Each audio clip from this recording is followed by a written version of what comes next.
Hello दोस्तों, अगर हमें कभी भी सेल्स या परचेज के अंदर कोई भी डिस्काउंट का कॉलम ऐड करना है, जैसे मान लीजिए राम एंड कंपनी पार्टी को हम सेल कर रहे हैं।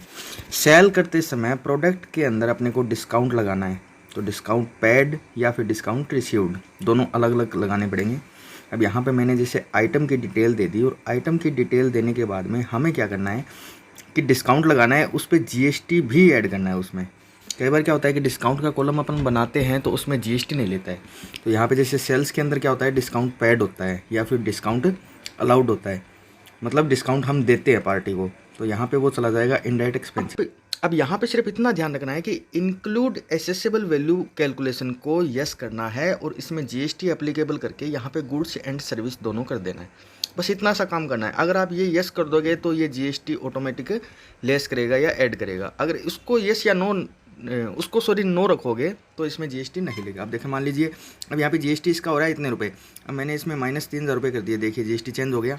अगर मैं इसको हटा दूंगा तो ये जीएसटी वापस प्लस हो जाएगा। तो कहने का मतलब वो हमने वो जीएसटी ऐड कर दिया। तो यहाँ पे देखिए जीएसटी की रेट दिखा रहा है, जो भी अपनी टैक्सेबल वैल्यू थी उसमें से डिस्काउंट लेस होने के बाद में इसने उस पर टैक्स जीएसटी उठाया। तो कई प्रोडक्ट ऐसे होते हैं जिस पे अपन क्या आता है कि डिस्काउंट भी देना चाहते हैं और उस पर जीएसटी भी लेस करना चाहते हैं, तब ये अपने को इस तरीके से एडजस्ट करना पड़ता है। अन्यथा अगर जीएसटी नहीं हो तो सीधा ही डिस्काउंट का कॉलम बना सकते हैं। ये तो हो गया सेल्स का। अब आते हैं परचेज पे। तो कई बार अपन क्या करते हैं, माल खरीदते हैं, उस पर डिस्काउंट मिलता है और उसमें जीएसटी भी लेस हुआ होता है।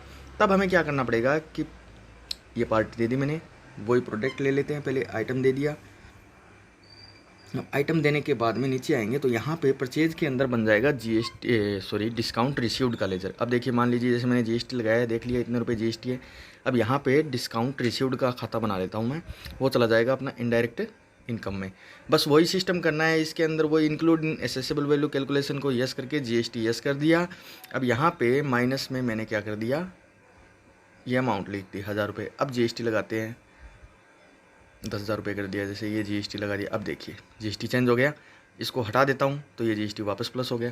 तो कहने का मतलब, अगर आपको डिस्काउंट का कॉलम परचेज या सेल्स वाउचर में ऐड करना है और उस पर जीएसटी लेस करना है तो आपको वो ऑप्शन यस करना पड़ेगा। ऑल टैब प्रेस करेंगे तो यहाँ पे सारी डिटेल दिखा देगा कि टैक्सेबल वैल्यू में से डिस्काउंट की वैल्यू लेस हो चुकी है। ओके दोस्तों, वीडियो अगर पसंद आए तो लाइक और सब्सक्राइब जरूर कीजिएगा। Thank you.